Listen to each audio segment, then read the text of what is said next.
드디어 이제 10번에 바가 나옵니다. 자, 여러분들 바는 일단 기본적으로 바는 계산 문제로 무조건 나오는 거다. 이렇게 보셔야 돼요.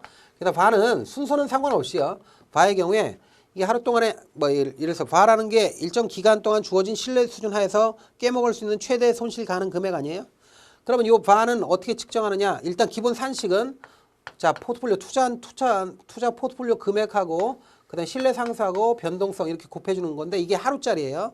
이게 보통 하루짜리인데 만약에 날짜가 이제 길어진다 그러면 루트 n 기간이 이렇게 들어가고 그다음에 만약에 주식이냐 뭐 채권이냐 옵션이냐 요거에 따라서 민감도가 더 추가될 수 있죠. 그래서 주식의 경우에 뭐예요? 베타, 채권의 경우엔 수정 듀레이션, 옵션의 경우엔 델타 같은 걸 많이 쓴다. 이런 걸 생각해가지고 그냥 주면 무조건 뭐예요? 성의를 봐서 곱해줘야 돼요. 그러니까 이런 걸 먼저 생각을 한 다음에 하셔야 돼요. 이거 말고 이제 복잡하게 포트폴리오 바 같은 거 구하는 거, 개별 바 말고 포트폴리오 바 같은 거 구할 수 있단 말이죠. 그러면 우리가 이거 해야죠. 바의 A 바의 제곱, B의 바의 제곱, B의 바의 제곱, 바 2. 그다음에 상관계수가 나오죠. 그다음에 A의 바, A의 바, 그다음에 B의 바. 이런 거 외워야 되는 거 아닙니까? 그죠? 그래서 이렇게 해서 요게 포트폴리오 요거죠. 포트폴리오 바 이런 것들을 생각해야 되고 뭐 분산 효과 뭐 이런 것도 여러분들이 머릿속에 대응이 돼 있어야 돼요. 머릿속에 쭉 하고 주마등처럼 생각이 나셔야 됩니다. 그러니까 이런 거 하려면 여러분들 기본적으로 그러니까 나오는 게 계산 문제 나오는 게 딱 정해져 있어요, 사실. 리스크 관리는. 그러니까 너무 겁낼 필요 없어요. 겁낼 필요는 없습니다. 근데 정형화되어 있으니까 정형화되어 있는 내용에 대해서는 여러분들 적어도 그거는 좀 생각을 해 놓으셔야 돼요. 일단 이 10번 문제는 바의 정의와 관련되는 거예요. 그럼 보세요. 바 정의. 신뢰 수준 95%에서 하루 동안에 1일 바가 10억 원이에요. 이에 대한 설명으로 틀린 것. 그럼 이거 뭐예요? 95% 신뢰 수준 하에서 하루 동안 깨먹을 수 있는 최대 손실 가능 금액이 10억 원이다. 이런 얘기고. 그래 95% 신뢰 수준에서 그런 거니까 5% 유의 수준에서는 10억 원 초과해서 깨먹을 수 있는 확률이 있다는 거죠. 5%는 10억 원 초과 손실 가능성이 있다. 이런 얘기입니다. 거꾸로 해석하면. 그래서 뭐 그런 내용들 이게 나오는 거죠. 그리고 바라는 거는 항상 정상시장 여건 하에서의 최대 손실 가능 금액이다. 비정상 여건이 아니다. 이런 것들 생각해야 되죠. 그럼 1번 봅니다. 정상적인 시장 상황에서 95% 신뢰 수준으로 하루 동안 발생 가능한 최대 손실 금액이 10억 원이다. 맞죠? 2번 정상적인 시장 상황에서 유의 수준 5%라면 그러니까 95%가 아니라 5%라면 10억을 더 깨먹어요. 10억보다 손실이 더 크다는 얘기예요. 이 얘기는. 그래서 5%라면 하루 동안 발생 가능한 최대 손실 금액이 10억 원이 아니라 10억 원 이상이죠. 10억 원 초과죠. 그래서 2번이 틀린 겁니다. 3번 정상적인 시장 상황에서 하루 동안 10억 원 이상의 손실을 보게 될 확률이 5%라고 해석할 수도 있는 거죠. 그래서 4번 정상적인 시장 상황에서 10억 원 이상의 손실이 발생할 확률은 20일에 한 번이에요. 왜? 5%니까. 그 얘기죠. 같은 말입니다. 그래서 2번이 틀린 겁니다. 그래서 바의 정의 정확하게 알아놓으셔야 되는 거죠. 그 하단에 핵심 포인트 해설에 아주 잘 정리가 되어 있으니까 여러분들 정리를 해 놓으시기 바랍니다. 자, 11번 봅니다. 다음 중 바에 대한 설명으로 올바른 것이 뭐냐라는 겁니다. 맞는 것 고르는 거죠. 1번 신뢰 수준 높을수록 바 값이 크게 계산되므로 필요한 최소 요구 자본 증가한다. 1번이 맞죠? 틀린 데 하나도 없습니다. 신뢰 수준이 높을수록 기간을 길게 할수록 바 값이 크게 계산됩니다. 맞죠? 그래서 1번 맞고요. 그 다음 2번 봅니다. 자, 위험 회피 성향이 높은 조직일수록 낮은 신뢰 수준을 선택하는 것이 바람직하다. 이게 말도 안 되죠. 위험 회피 성향이 높은 조직은 높은 신뢰 수준을 선택하는 게 바람직하죠. 자, 낮은 신뢰 수준을 선택하려면 위험 회피 성향이 낮은 조직은 낮은 신뢰 수준이 맞고 위험 회피 성향이 높으려면 이것도 높아야 돼요. 그러니까 얘가 높으면 얘도 높고 얘가 낮으면 얘도 낮아야 돼. 같아야 돼요. 근데 높으면 낮은 신뢰 수준을 선택한다. 이러면 틀리죠. 높은 조직은 높은 신뢰 수준. 근데 낮은 신뢰 수준을 선택하려면 낮은 조직이래야 돼요. 그래서 2번 틀렸고요. 자, 그 다음에 3번 봅니다. 주식을 공매도한 경우에는 매도, 숏 포지션이 발생하므로 바 값은 음으로 나타난다. 세상에 바가 음으로 되는 경우가 어디 있습니까? 최대 손실 가능 금액이 마이너스인 경우는 뭐 이익이 난다는 얘기예요. 그건 있을 수가 없는 거죠. 그러니까 바는 음의 값이 없습니다. 마이너스가 존재할 수 없습니다. 그래서 3번도 틀렸고요. 4번 보유기간이 길수록 포트폴리오 분산 효과가 크게 나타나므로 바 값이 작다. 아, 이거 틀렸죠. 그러니까 보유기간 길수록 그 다음에 신뢰 수준은 높을수록 바값은 크게 됩니다. 작은 게 아니라 크게 나타난다고요. 보유기간은 예를 들어서 하루짜리 바냐, 열흘짜리 바냐, 20일짜리냐, 100일짜리냐 이렇게 기간이 길어질수록 바값은 더 커져요. 그래서 4번도 틀렸습니다. 1번이 답이 되는 겁니다. 자, 다음에요. 12번 봅니다. 자, 12번. 외국은행의 주요 VaR 시스템에 대한 설명으로 가장 거리가 먼 것. 이거 복잡하게 하지 말고요. 바로 그냥 간단하게 핵심 포인트 해설 정리하세요. 핵심 포인트 해설에 보면 외국은행의 VaR 시스템, 그러니까 위험관리 시스템이 있단 말이죠. VaR을 이용한 위험관리 시스템. JP모건이 있고 뱅크 트러스트가 있고 보스턴 뱅크, 그 다음에 CIBC가 있죠. 그래서 캐네디안 임페리얼 뱅크 오브 캐나다라고 하는 게 CIBC가 있고 그 다음에 뭐 이런 것들이 있어요. 근데 그 표가 중요합니다. 표를 보시면 JP모건에 두 가지가 있어요. 시장 리스크 측정하는 방식이 있고 그러니까 관리 리스크, 신용 리스크 관리 시스템이 있는데 각각 리스크 매트릭스하고 크레딧 매트릭스라고 그래요. 그 다음에 뱅커스 트러스트가 있는데 레이락 2020 이거는 이제 시장하고 신용 리스크를 관리하는 시스템이고요. 그 다음에 CIBC 좀 독특하죠. CIBC, 캐네디안 임페리얼 뱅크 오브 캐나다라는 건데 요건 프론티어라고 하는 시스템이 있는데 요거는 시장 신용 운영 리스크까지도 관리합니다. 시장 신용 운영 리스크까지 관리한다 이렇게 돼 있죠. 자, 그러면 요런 내용을 확인하면 바로 나오는 거예요. 거리가 먼 것 구하는 건데 1번 모건사의 리스크 매트릭스는 시장 위험 측정하고 크레딧 매트릭스는 신용 위험 측정하는 거예요. 맞고 뱅커스 트러스트 은행의 레이락 2020은 거래자의 성과를 측정하기 위해서 개발된 종합적인 위험관리 시스템으로 시장 위험 플러스 신용 위험 관리하는 거 맞아요. 3번 보스턴 은행의 프라임 리스크는 시장 위험만을 관리하는 시스템 맞고요. CIBC 프론티어는 시장 위험 운영 위험만을 관리한다. 아니에요. 뭐가 빠졌죠? 시장, 신용, 운영까지 다 관리합니다. 그러니까 여기는 신용이 빠진 겁니다. 신용까지 들어가야 됩니다. 그래서 4번이 틀린 겁니다. 자, 13번 봅니다. 자, 13번. 자, 이게 계산 문제 이제 본격적으로 나오기 시작합니다. 자, A기업의 일일 변동성 1%고 베타가 2인 주식 100억 원을 공매도하고 있다. 이 주식을 9일간 보유한다고 할 때 99% 신뢰 수준에서의 VaR은 얼마냐? 이게 간단하게 그냥 정리하면 되죠. 순서대로 그냥 집어넣기만 하면 됩니다. 일단 100억은 공매도하고 있으니까 포트폴리오 가치는 100억 원인데 마이너스 100억 원입니다. 곱하기. 자, 그 다음에 신뢰 상수가 얼마냐면 99% 신뢰 수준이라고 그랬으니까 신뢰 상수는 2.33입니다. 그다음 곱하기 변동성은 얼마냐면 일일 변동성이 지금 1%니까 0.01이에요. 0.01이고 곱하기 지금 며칠간 9일간 보유한다고 그랬죠? 9일간이니까 루트 9. 루트 9는 이제 3으로 곱해도 되고요. 그다음에 여기서 마지막으로 베타가 2라고 그랬습니다. 베타 2를 마지막에 곱해 줍니다. 그러니까 성의를 봐서 다 이렇게 해 가지고 곱해서 이렇게 해 가지고 답을 내면 돼요. 그런데 문제는 답을 이렇게 내면 분명히 마이너스가 붙겠죠. 마이너스가. 그 마이너스가 붙는다고 해서 여러분들 마이너스를 찾으면 큰일 납니다. 마이너스는 여러분들 VaR라고 하는 건 마이너스 값이 존재할 수가 없어요. VaR는 내가 어떤 자산에 투자했을 때의 손실 가능성을 의미하는 거예요. 그런데 손실 가능성이 어떻게 마이너스가 됩니까? 손실 가능성이 마이너스라는 얘기는 이익이 생긴다는 얘기인데 리스크가 어떻게 이익이 생기는 게 리스크예요? 그러니까 이건 있을 수가 없어요. 그러니까 마이너스는 전부 다 답이 아니에요.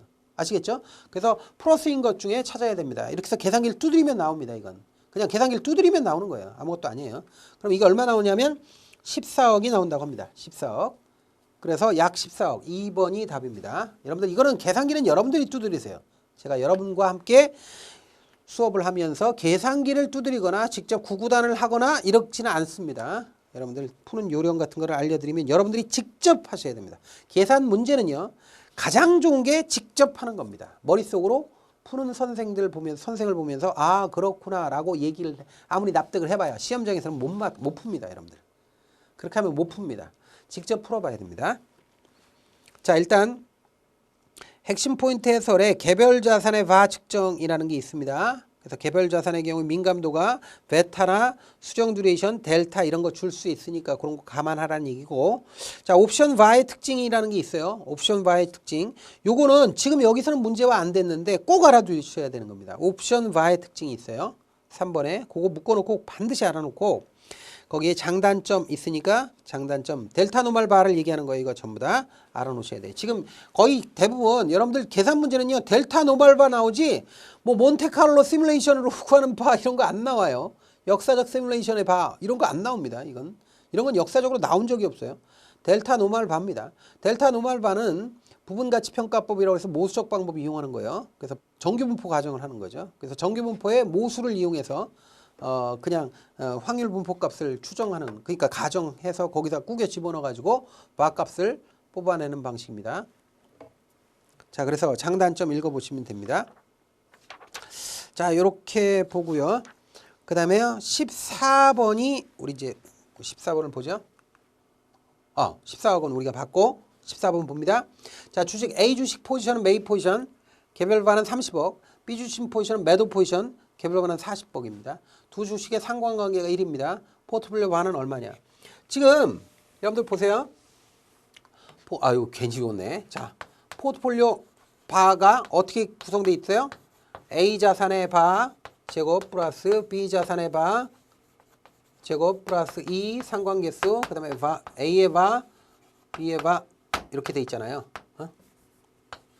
B 자산의 바 이렇게 돼 있고, 사실은 포트폴리오 바의 경우에 이렇게 해줘야 된다 이 말이에요. 이렇게 루트를 씌워줘야 되는데, 지금 여기서 상관관계가 1이라 그랬죠. 이걸 부터 알아내야 돼요. 상관관계가 1이라는 얘기는 여기 상관관계가 플러스 1이라는 얘기예요. 그러면 요게 그냥 플러스 1은 어떤 숫자를 곱해도 그대로 살아있기 때문에, 그렇기 때문에 A자산의 바와 A자산과 B자산의 바를 그냥 단순히 더한 겁니다. 그래서 위험이 하나도 안 줍니다. 만약에 상관계수가 플러스 1이라면, 그러면 자, A자산의 바와 B자산의 바를 더한 거기 때문에 위험이 하나도 안 줄어요. 그런데 마이너스 1이라면, 상관계수가 마이너스 1이면 어떻게 되느냐면 여기가 마이너스 1이 되니까 여기가 부호가 마이너스로 바뀌면서 A자산과 B자산의 바에 A자산의 바와 B자산의 바의 차이만큼을 뺀 것이에요. 0이면 뭐 그냥 요거만 남는 거고요. 근데 이렇게 되는데, 문제는 이게 이렇게 되려면 둘 다 뭐예요? 둘 다 매수 포지션이라고 해야 돼요. 그런데 이거 보세요. 한쪽은 매입이고 한쪽은 매도죠. 이렇게 되면 부호가 거꾸로 적용됩니다. 그래서 자, 한쪽이 매입이고 한쪽이 매도면 항상 뭐예요? 자, 상관계수가 플러스 1이면 이렇게 되는 거예요. 플러스 1이면 이렇게, 마이너스 1이면 이렇게 되는 거예요. 거꾸로 돼요. 그래서 자, 지금 이쪽이 매도, 한쪽이 매입이라고 했으니까 반대로 움직였고, 상관계수가 1이라고 그랬어요. 그러면 마이너스 1하고 똑같은 효과가 나타나니까 자산 A자산의 바와 B자산의 바, 두 자산의 바의 차이만큼이 되는 거예요. 포트폴리오 바는. 그럼 여기서 자, 하나가 35이고 40억이니까 빼면 10억이죠. 이게 절대값이니까 마이너스고 플러스로 신경 쓸 필요 없어요. 10억 원이에요. 그렇죠? 그래서 1번이 답입니다. 이런 건 빨리빨리 찾아야 됩니다. 그래서 14번 이렇게 해서 해결합니다. 자, 그래서 요거는 여러분들 어디 있느냐 하면 그 하단에 핵심 포인트 해설에 있어요. 핵심 포인트 해설에 있는 내용 꼭 여러분들이 꼭 알아놓으셔야 됩니다. 자, 다음 문제는요. 다음 문제는 14번 봤으니까 15번 문제죠. 15번. 자, 신뢰수준 95고 목표 기간이 하루짜리 바가 100억 원이에요. 신뢰수준 99%고 목표 기간이 10일에 반은 얼마냐. 결국 이거 한꺼번에 하는 건데요. 이게 뭐냐면 이게 이제 기간을 바꾼다든가 아니면 신뢰수준을 바꿨을 때 바값이 어떻게 변하느냐 이걸 측정하는 거죠. 그래서 지금 현재 100억이라고 그랬어요. 100억 곱하기 지금 현재는 하루짜리 바니까 하루짜리 바가 옛날에 하루짜리 날짜가 분모고 바꿔야 되는 게 분자입니다. 새로운 게 열흘짜리고 그다음 곱하기 자 신뢰 수준이 지금 95인데 99로 바꿔야 되니까 신뢰 수준은 현재는 1.65죠. 신뢰 수준 95의 신뢰 상수가 1.65인데 2.33 99% 수준으로 바꿔줘야 된다는 거죠. 그래서 이렇게 해가지고 값을 뽑아내면 되는 거예요. 그럼 이게 얼마가 나오냐면 100억에 대해서는 4.47배 나온다고 그래요. 그러니까 자 지금 기간도 길어지고 기간도 하루짜리에서 10일짜리로 길어지고 신뢰 수준도 높아지기 때문에 당연히 자 바 금액은 높아져요. 바 금액은 커져요. 그러니까 무조건 1번은 답이 될 수가 없는 거죠. 그러니까 원래 100억이었는데 어떻게 줄어드냐고 바값이. 바값이 늘어나죠. 기간도 길게 하고 신뢰 수준도 더 높게 했는데. 그럼 바값은 늘어나니까 2, 3, 4 중에 하나인데 답은 사실 계산기 두드리면 4번이 됩니다. 약 4.47배 나옵니다. 그래서 4번이 답이라는 거 확인하고요. 밑에 있는 거 여러분들은 핵심 포인트에서 확인하시기 바랍니다.